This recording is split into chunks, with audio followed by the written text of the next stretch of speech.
నమస్తే. ఢిల్లీ లిక్కర్ స్కామ్‌కి సంబంధించి BRS MLC Kalvakuntla కవితకి bail వచ్చింది. విషయం తెలిసిందే. ఇప్పుడు ప్రెజెంట్ బీఆర్ఎస్ శ్రేణుల్లో అయితే సంబరాలు చేసుకుంటున్నారు బీఆర్ఎస్ శ్రేణులు. అయితే ఈ బెయిల్‌ని కూడంగా బెయిల్ మీద రాజకీయంగా లబ్ధి పొందాలని అటు బీజేపీ, ఇటు కాంగ్రెస్ పోటీ పడుతున్నాయి. ఏ విధంగా అంటే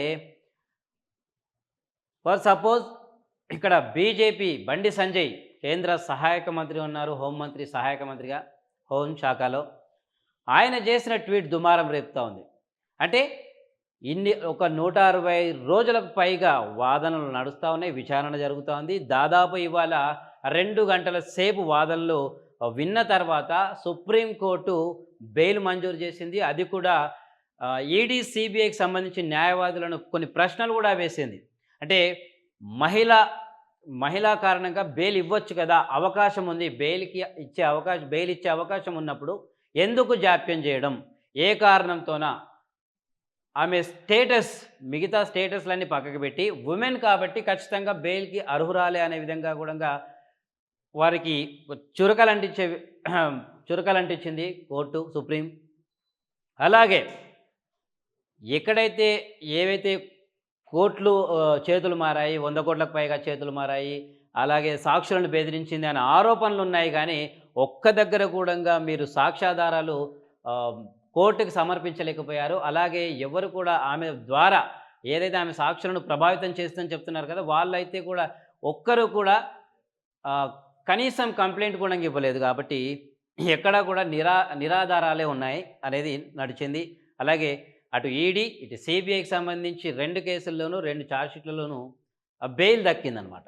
అయితే దీని మీద కాంగ్రెస్ సంబంధించి TPCC working president Mahesh Goud మాట్లాడుతూ ఏమంటున్నారంటే, ఒక వ్యాఖ్యలు చేసి ఉన్నారు.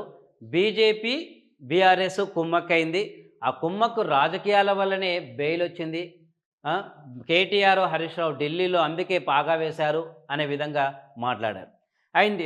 నెక్స్ట్ ఆయన ఒకలాగా అనుకుంటే బండి సంజయ్ కూడా తీవ్రమైన వ్యాఖ్యలు చేసి ఉన్నారు. కాంగ్రెస్ సంబంధించిన లాయర్లు కవిత తరపున పోరాడి బెయిల్ ఇప్పించారు. అటు కాంగ్రెస్, ఇటు బీఆర్ఎస్ కలిసి జరిగిన రాజకీయ స్నేహానికి ఫలితమే ఈ బెయిల్ అంటూ ఆ ఉద్దేశం వచ్చే విధంగా ఆ కోణంలో ఆయన ట్వీట్ చేస్తున్నారు. అయితే ఇక్కడ పాయింట్ నెంబర్ 1, కాంగ్రెస్ సంబంధించి ఇదే లిక్కర్ కుంభకోణంలో, లిక్కర్ స్కామ్ ఏదైతే ఉందో, గతంలో అరవింద్ కేజ్రీవాల్కి ఏదైతే ఆమ్ ఆద్మీ పార్టీ అధ్యక్షుడు అరవింద్ కేజ్రీవాల్కి, అలాగే మనోజ్ సిసోడియాకి బెయిల్ వచ్చిన సంగతి తెలిసిందే. మరి ఆ రెండు సందర్భాల్లో బెయిల్ వచ్చిన సందర్భాల్లో న్యాయం గెలిచింది, ధర్మం గెలిచింది అని ప్రగల్భాలు పలికిన కాంగ్రెస్కి మరి ఇదే కేసులో ఆరోపణలు ఎదుర్కొంటున్న కవితకు బెయిల్ వస్తే ఎందుకు అంత ఆవేశం, ఎందుకంత కళ్ళు మంట అని నెటిజన్స్ తీవ్ర స్థాయిలో విమర్శలు చేస్తూ ఉన్నారు. ఎందుకంటే వీళ్ళు పెట్టిన పోస్టుల కింద సోషల్ మీడియా పెద్ద ఎత్తున విమర్శలు ఎదురవుతూ ఉన్నాయి. ఎందుకంటే ఇండి అలియన్స్లో భాగంగా ఏదైతే కేజ్రీవాల్ ఉన్నాడో, మరి ఆయనకు వచ్చినప్పుడు బెయిల్ వచ్చినప్పుడు అది న్యాయం, ధర్మం అయినప్పుడు అవునుగా మరి కవితకు ఎటువంటి ఆరోపణలు మాత్రమే, ఎందుకంటే కేవలం ఆమె విచారణ ఎదుర్కొంటున్నాను, ఒక ఆరోపణలు మాత్రమే ఎదుర్కొంటుంది. ఇక్కడ ఈ సందర్భంలో కూడా ఈ సిబిఐ, అటు ఈడీ పూర్తి స్థాయిలో సాక్ష్యాలను సమర్పించలేకపోయింది. కాబట్టి సుప్రీం స్వయంగా అటు ఢిల్లీ హైకోర్టు ఇచ్చిన తీర్పు మీద అది కొట్టేస్తూ ఏదైతే ఢిల్లీ కోర్టు నిరాకరించింది కాబట్టి ఆ బెయిల్ని, దాన్ని సమర్థించకుండా ఈడీని అలాగే ఆ సిబిఐని ప్రశ్నిస్తూ బెయిల్ మంజూరు చేసింది. అయితే దీన్ని ఎలా మీరు యాజ్ ఏ పొలిటికల్ పార్టీస్గా, అలాగే ఒక హోదాలో ఉండి, గౌరవప్రదమైన హోదాలో ఉండి కనీస విషయ పరిజ్ఞానం లేకుండా ఏదో అనేయాలి, వీరు ఈ పార్టీకి ఆ పార్టీకి లింకులు పెట్టాలి అనే తొందరపాటు నిర్ణయాలు తీసుకుని, అటు ముఖ్యంగా ఏంటంటే సుప్రీంకోర్టు ఒకసారి బెయిల్ మంజూరు చేసిందంటే 2 గంటల వాదనలు విన్నాక బెయిల్ మంజూరు చేసింది. ఆ బెయిల్ మంజూరు చేసిందంటే న్యాయపరంగా అక్కడ ఆమెకు హక్కు ఉంది కాబట్టే, ఇక్కడ ఫస్ట్ పాయింట్ ఏంటంటే అక్కడ ఆమెకు హక్కు ఉంది కాబట్టే కదా బెయిల్ వచ్చింది అనేది మేధావుల ప్రశ్న. అయితే అలాంటి సుప్రీంకోర్టు నిర్ణయాన్ని ధిక్కరించినట్టే ఇలాంటి స్టేట్మెంట్లు చేస్తే, అందులో అందులోనూ బండి సంజయ్ అయితే ఇంకా కేంద్ర మంత్రి పదవిలో ఉండి ఏ విధంగా ఈ ఈ రకమైన ట్వీట్స్ చేస్తారో, ఏ రకంగా ఇది ధిక్కారం కిందకే వస్తుందని కేటీఆర్ కూడా స్పందించి ఉన్నారు. కేటీఆర్ ఇంకా సుప్రీంకోర్టుని కోరారు. అంటే ఇలాంటి ట్వీట్లు వేయడము, ఇలాంటి అభిప్రాయాలు తెలపడము ఖచ్చితంగా సుప్రీం ఏదైతే ధర్మాసనం ఇచ్చిన ఏదైతే స్టేట్మెంట్ ఉంటుందో, వాళ్ళు ఏదైనా తీర్పిచ్చినా, వాళ్ళు ఏదైనా స్టేట్మెంట్ ఇచ్చినా ఇలాంటి వ్యాఖ్యలు చేస్తే ఖచ్చితంగా సుమోటోగా కోర్టు ధిక్కరణ కిందకే వస్తుంది అనే విధంగా ఆయన ట్వీట్ చేశారు. అలా ఇంకా కాంగ్రెస్ విషయానికి వస్తే, కాంగ్రెస్ బీజేపీ ఎట్లా ఉందంటే పరిస్థితి ఇప్పుడు రాష్ట్రంలో, అటు బీజేపీకి కాంగ్రెస్కి బీఆర్ఎస్ బలపడుతుందని భయమా? ఎందుకంటే ఇక్కడ రాష్ట్రంలో కాంగ్రెస్ అధికారంలో ఉంది, బీజేపీ కేంద్రంలో అధికారం ఉంది. మళ్ళీ ఎందుకు ఈ చిన్నపిల్లల ఆటలాగా ఏదో బీఆర్ఎస్ సంబంధించిన ప్రతిసారి మీ ఇద్దరి బీజేపీలో బీఆర్ఎస్ విలీనం అవుతుందని సీఎం రేవంత్ రెడ్డి చిట్చాట్లో అనడము, లేదు కాంగ్రెస్ బీఆర్ఎస్ దోస్తీ చేస్తుందని బీజేపీ అనడము. అంటే నువ్వు కౌంటర్ అయ్యి నేను కౌంటర్ వేస్తా, నువ్వు కౌంటర్ వేసి నేను ఇంకో కౌంటర్ చేస్తా, నువ్వు ఓటు బ్యాంక్ కోసం ఒక మాట మాట్లాడు, నేను ఓటు బ్యాంక్ కోసం ఒక మాట మాట్లాడతా. ఏదో బీఆర్ఎస్ని పూర్తి స్థాయిలో, అంటే ఇక్కడ ఏం జరుగుతుంది అంటే ఒక కుట్ర, కేంద్ర పార్టీల కుట్ర జరుగుతుంది అనే అనుమానాలు కూడా రేకెత్తుతున్నాయి. ఎట్లా అంటే ప్రాంతీయ పార్టీలను అణచివేస్తేనే కేంద్రంలో జాతీయ పార్టీలకు ఇక్కడ వెసులుబాటు ఉంటుంది. ఏదైతే మీరు కాకపోతే నేను అన్నట్టు. అంటే జాతీయ పార్టీలకు ముఖ్యంగా ఏదైతే ప్రాంతీయ పార్టీలు ఉంటాయో నిద్రబట్ట లేకుండా చేస్తుంది. కాబట్టి అందులోనూ బీఆర్ఎస్ అనేది తెలంగాణ ఉద్యమంలో కీలక పాత్ర పోషించి తెలంగాణ రాష్ట్ర అవతరణలో కావచ్చు, స్వరాష్ట్రం సాధించడానికి కావచ్చు, బీఆర్ఎస్ పార్టీ, అప్పటి టీఆర్ఎస్ పార్టీ, తెలంగాణ రాష్ట్ర సమితి అనేది ముఖ్య పాత్ర పోషించింది అనేది తెలుసు. 10 ఏళ్ళు కూడా రాష్ట్రాన్ని పాలించి రాష్ట్రాన్ని తీర్చిదిద్దిన పార్టీ. అంటే ఈ పార్టీ ఇప్పుడంటే ఏదో కొద్దిగా కల్లబొల్లి హామీలకు ప్రజలు మోసపోయి కాంగ్రెస్ పార్టీకి అధికారం ఇచ్చిర్రే కానీ పూర్తి స్థాయిలో బీఆర్ఎస్ మీద వ్యతిరేకత లేదు. ఇంకోటి ఎందుకంటే ఆ విషయం ఎలా తెలిసిపోయిందంటే వీళ్ళ కాంగ్రెస్ పార్టీ 8 ఏళ్ల పాలనలోనే ఆటోమేటిక్గా తెలంగాణ ప్రజానికానికి అర్థమైపోయింది.